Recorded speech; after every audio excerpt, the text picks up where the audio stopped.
We have a great Mishnah today from Rabbi Yossi. Jesse, if you're listening, are you able to make me? There we go. Jesse's the man. He's so good. He's so good. All right. So Rabbi Yossi is a very famous rabbi. I believe he's a student of Rabbi Akiva. But it's a really interesting teaching. So Rabbi Yossi says, there's a lot about actually Rabbi Yossi's biographical information that we do know. I wanted just to confirm, but in my head, he was actually blind. There was a big question whether or not he was really obligated in fulfilling the commandments. And then when he found out that he was obligated, he threw a big party. And that's actually kind of the source of where we have a bar mitzvah or bat mitzvah party, celebrating the opportunity to engage in commandments. So he writes as follows, or he teaches, Rabbi Yossi says, Kol hamechabed es ha-Torah, anyone who honors the Torah, gufay mechubad al habriyos. So this language is strange. They translate it as the gufo, meaning their body, the person who honors the Torah, their gufay, their body, mechubad al habriyos, will be honored by creations, meaning people. V'chol hamechalel es ha-Torah. So chalel is like chilul, it means to desecrate, which I guess is an antonym to honor, to dishonor. Generally, we think about this in the relationship of holy and mundane, but it's a parallel here. As a Torah gufay, then one's own body, mechulul al habriyos, will be dishonored by other creations. So it kind of reads like a non sequitur. It doesn't, right? Anyone who honors the Torah, so it doesn't say like the Torah will honor them or that God will give them access to Torah. Like we saw over here, whoever wants to learn, they'll be able to teach, where there's a direct parallel. So one of the really interesting interpretations, and this should remind us a little bit of what we learned earlier, that anybody who honors other people, God honors them. I think it's very early on. Yeah, here.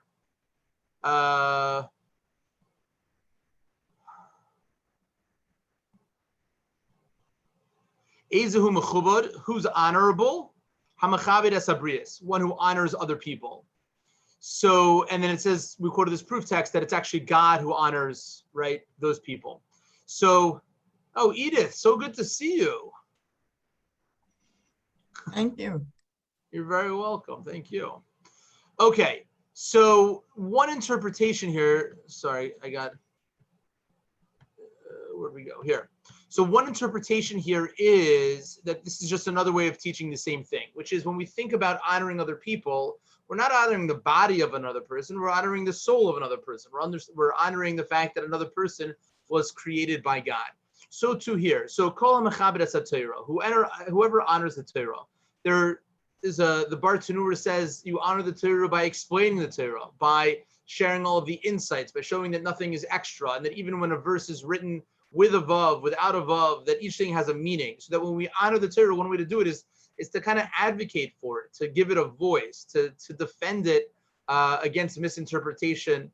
So for example, I just did an interview earlier today with something called Tribe Herald. It's a queer Orthodox aligned Jew of color who has this thing for Jews of color, and asked a lot about different verses in the Torah. So one way we honor the Torah is by explaining it properly. And we'll just stop sharing over here for a second.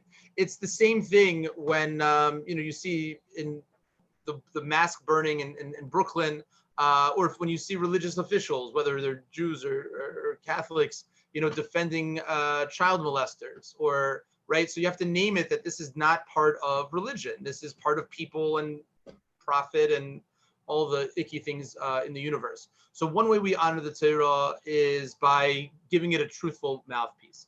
Another way the commentators say that we honor the Torah is that we honor those people who engage in the study of Torah, right? In many communities, people stand up for the rabbi. People stand up for people who know a lot of Torah. In fact, in the Code of Jewish Law, there's even an idea that a person is a halacha, it's a law. A person is supposed to stand up for non-Jews who are of a certain age, 70 years, because they've been through the study hall of life. There's wisdom there that we should honor. We pursue wisdom, we want to understand things, we see people that have wisdom, we honor them. So one way that we honor Torah, and Torah is a very big word. There's the Torah of interpersonal dynamics, there's the Torah of social activism, there's the Torah of, all the different parts of Jewish law. So that's another way that we can honor it. But the parallel here between the body and the soul is explained that the relationship between the ink and the parchment. The famous story, one of the martyrs is wrapped in a Torah scroll and unfortunately consumed by fire. And the way in which it's recorded is that the scroll, the parchment burns, but the letters were dancing to the heavens. And that's very much the relationship between the body and the soul. The body is simply the parchment. It's the vessel for the holiness of the soul, the way in which the parchment is simply the vessel to hold the holiness of the letters. And that's why there's a custom, again, in Jewish law, that if a Sefer Torah becomes invalid, it tears, it can't be fixed, it gets too old. So we bury the Sefer Torah like we bury a body, because there's tremendous holiness in that. So part of the sensitivity that we're meant to approach the Torah with, that we make an Aron. The Aron at the Ark at CBSD is an exceptionally gorgeous one, and there are many different, right? It's a very large one. We put silver and we adorn different Sefer Torah because we recognize the value. And so things which are priceless or precious, we protect. We put them under lock and key, and they give a special space. But the Gemara says, how silly are people that they stand up for a Sefer Torah, but they don't stand up for like holy people. And particularly rabbis, not this rabbi, but the broad category rabbis. And the Gemara brings a proof text that the Torah says that we punish in biblical times. There was a concept of punishment through 40 lashes. It's a long conversation whether or not capital punishment ever really happened. Certainly in the times of the Talmud, they say that a court that would kill somebody once in 70 years was considered a murderous court.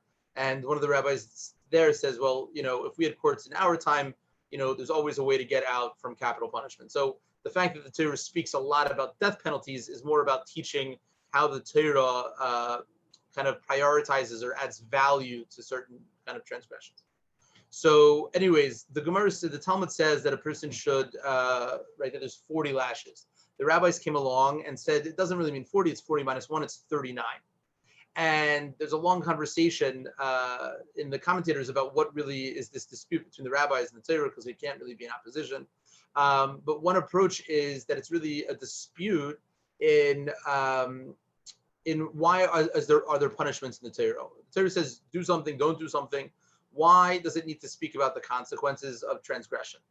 So there are two different schools of thought. One is that the Torah is particular. The Torah said not to do something, you did something, so there's a punishment, right? You're not supposed to speed if you drive. You speed, you got to take it. There's a fine because you shouldn't do this. So that's one approach. The other approach is that no, just the opposite. That the Torah is not particular in that it cares that somebody should receive pain in terms of a fine or some sort of punishment, but rather that there's an effect that a person's soul undergoes, right? There's a consequence of doing something that the Torah says is not good for your soul. And so that there needs to be some sort of restorative act to cleanse the soul of that which was forbidden. So the dispute between the 39 and the 40 is reflected in the Talmud tells the rabbis, the Ramban in particular, about the 40 days that the rabbis understood life to have some sort of recognizable embryonic existence, as opposed to the 40 days on which the Torah on Mount Sinai that Moses received the Torah. So when we think about the 40 versus the 40 to the 39, we'll pause to come up for air and take questions because I know some of this is happening pretty quickly. Is that really it's a function of 40 days in terms of a 24-hour period or 40 days that wasn't 24 hours. Anyways, that's all to say that when the Gemara says how silly are people that they stand up for a Sefer Torah, but they don't stand up for people, what it means is that we see holiness in objects that don't have a soul. And when we are able to afford objects that don't have a soul, honor and dignity, it makes it easier when it comes to people. To say that differently, the temple is the same way. The temple was destroyed according to one interpretation in the Talmud because we denied access to school children to a Jewish education. And so the Maharal from Prague explains that if we weren't able to see the holiness of children, who are the holiest among us, then we weren't worthy to have a temple that is simply made out of stones and wood, that the building itself doesn't have a soul. So when we think about the holy temple and God's house, it was meant to like manifest in the physical world an example of holiness of something that's inanimate in order to then make it easier to be able to appreciate the holiness that exists in children. And so here, what the Mishnah is teaching us is that anybody who is willing to honor the Torah, right, and that is right, just a way of getting better at honoring people. So then people will honor that person, right? That's the disconnect. Just to see it inside, that's the connection between the first part and the second. Kol hamachabed es haTorah, anyone who honors the Torah, gufay mechubed al habriyos, that person themselves and the goof, right, meaning that person's body, will be honored by other people, because the way in which a person honors the Torah is by honoring people. And so it's actually a direct kind of causative. If you do this, then that.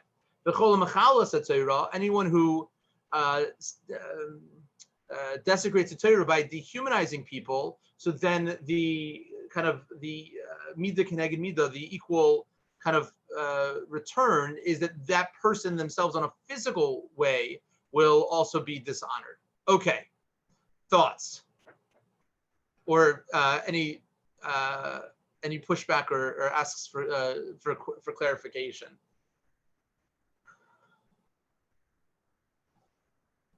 Let me try to distill it down to like a simple idea. Try. Spirituality is really hard to visualize. What does spirituality look like? It's a sensation, it's an awareness, it's a feeling of closeness. There are actions that we can do to kind of habituate ourselves and to accustom ourselves to feeling the spirituality of something. When the ark is open, we stand up. When somebody takes the Sefer Torah around before COVID, we kiss it, right? We decorate it. We show that this is something that is holy. But this which is holy doesn't actually have a soul. It doesn't live or breathe or die. When we're able to kind of recognize holiness, which a Sefer Torah is holy, there's holiness there, it's the word of God, it makes it easier for us to then be able to afford honor and dignity to people who are breathing, who are alive, who do have needs. And so when a person in the Mishnah is telling us a person who honors the Torah, invariably people will honor them, because the way in which we honor the Torah is through honoring people. Yes, Ben. Can you help me connect this to the concept of repairing the world? If we're going to repair the world, I know one way is to help people in need, but we're also repairing parts of the world that don't have a soul. So could you help me? Can you help me connect that? Yeah, so I would say that anything that that does not have a soul cannot be repaired, because repairing comes from that which is holy and has and wholesome and has been broken or separated or splintered, shattered. So if it doesn't have a soul, it means that there's nothing to work with. But I think Judaism sees the spectrum of spiritual existence going all the way from even a rock, right, from dirt, being a creation of God, has a certain level, a low level of spirituality, right? You don't have to worry about hitting two stones together because it doesn't cause them pain, right? But in terms of this is a creation of God, this has purpose, there still are prohibitions and wastefulness, right? There are laws around even those types of objects. And if you look at the Genesis narrative, it goes from simple to complex, right? There's dirt, there's water, and then there's the small insects, and then the fish and the birds and the bigger animals, and then finally us. And then on that spectrum there is Chava, the woman, and then Shabbos, right? And that increased level of kind of spirituality. So when we think about the brokenness, the way that I see it is that it's that potential that has not been actualized. It's broken. It's broken, because God had an intention with the world that it should be a certain thing. And when we deny that purpose, then we've broken it. When we use it, when we've misused it, it breaks for its unintended purpose. So I would say that even the things which are and this is a very famous Hasidic idea, which is if you can picture kind of from the earth to heaven a tower, where the things in the earth are kind of at the center of that, the most physical connected to the earth, the higher it gets, the more spiritual. When this tower in creation kind of fell, those holiest sparks, right, actually fell the furthest away from the center. And Jerusalem is like where that place where heaven and earth connect. So what is most in the physical way manifested in terms of holiness, it's there's a way in which the holiness itself is actually a lower level, and it's simply closer to the surface. The further you get away, it's hidden, it's concealed, it's buried, but it actually has the greatest potential for holiness to be revealed. And when we think about healing the world, I mean, there's stories from World War II which are like just hard to say over. But one in particular, before a certain rabbi was murdered by the Nazis, he explained to the Nazi about who was going to murder him about that there's a God in the world and that there's good and evil and that all of these things. And somebody who was there said, you're just wasting your breath. Like, you want to spend your last moments, trying to convince somebody who's like an animal that there's such a thing as holiness. And the rabbi responded, that's what the Torah is for. It's for the places where it's so far removed you can't even see humanity in it. So again, it's a worldview, but there's no question that the holiest work is in trying to uncover those which are the furthest away. Because if you think, right, you have somebody who's like, not to bring it into the political piece, but right, to get somebody who's, let's say, slightly left of center, to either more left if you think that's right, or if you think a little bit to the right, but in other words, to move somebody incrementally. So great, it's a movement towards a better direction. But what would happen if you got somebody who's all the way like a white supremacist, white nationalist, neo-Nazi, and you could get them to recognize the error of their ways? And that they could become actually an advocate and become a spokesperson for change. That's a much bigger win. So I'm not saying that we're supposed to engage all of the people and have all of those conversations. It's a different question about practically how to go about it. But when we think about the work, we don't need to convince the holy people to be holy. They're already holy. People are holy. What we need to convince people is that they have that potential of holiness, even if they can't necessarily even recognize it in themselves. I don't know, Ben, does that help? If you want to follow up with a more specific question, I'm happy to. It does help, but I do want to follow up. Please.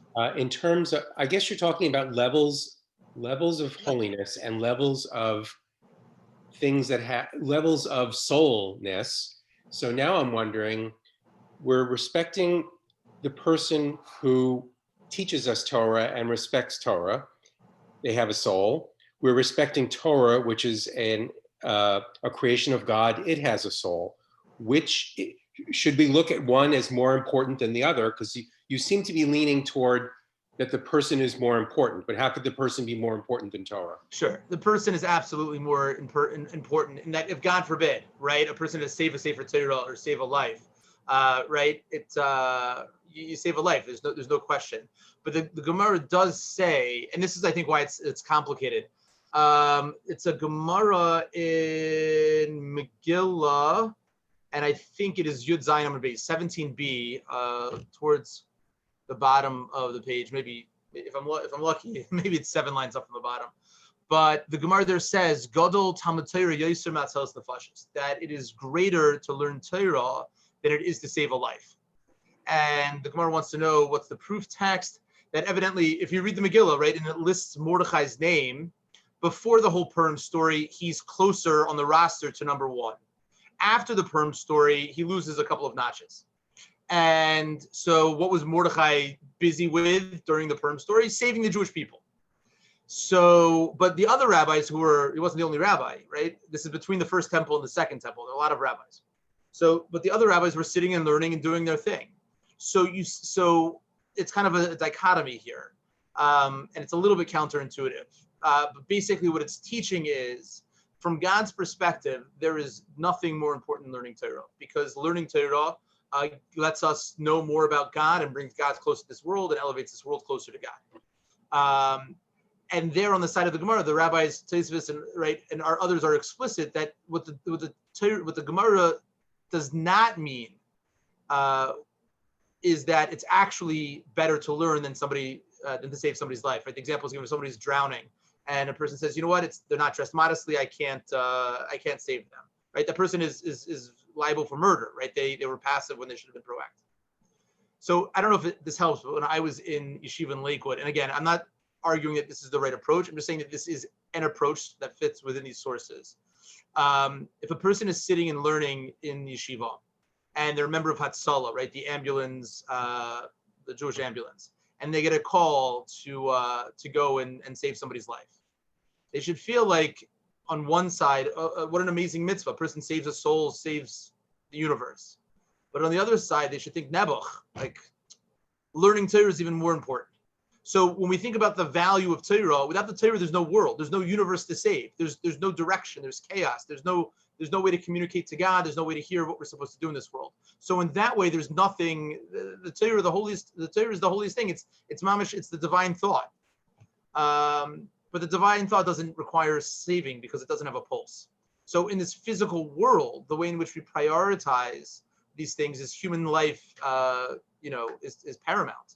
But that doesn't mean that the value of the holiness of the Torah is less than that. And they're just essentially two different lanes. And that's why the Gemara says anyone who stands up for a Sefer Torah, right, but doesn't stand up for a rabbi is a fool, because the Sefer Torah doesn't have choices. The Sefer Torah doesn't have punishment and reward. The Torah itself is not in a relationship with God. It is simply the divine intention, divine thought.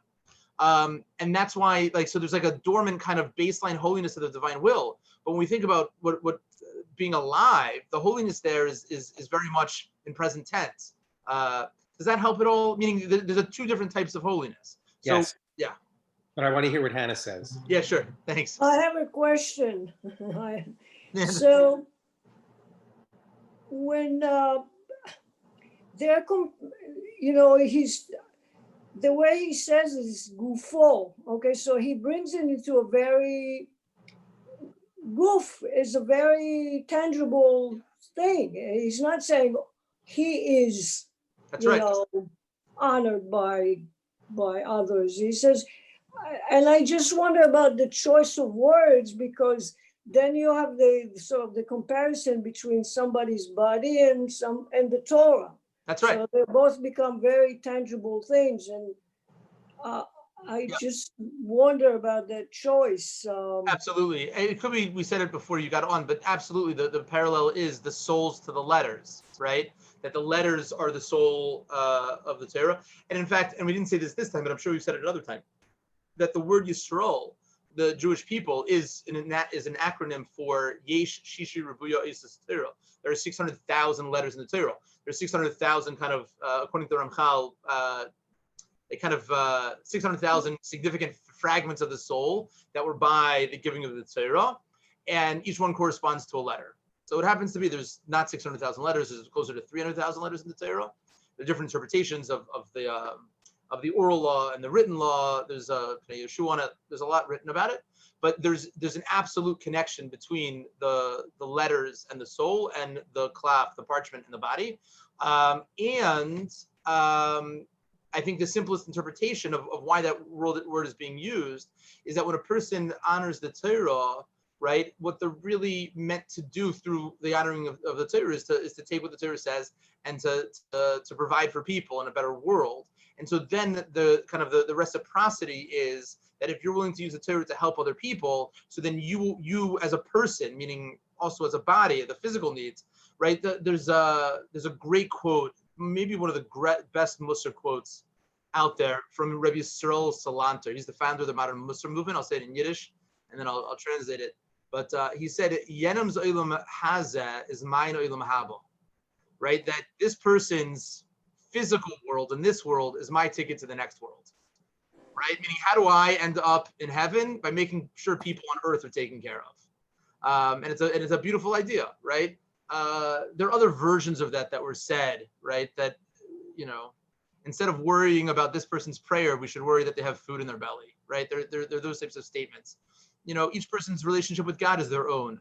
And it's actually none of our business, right? We should care and try to be supportive, but you can't fiat attitude and you can't do things for other people.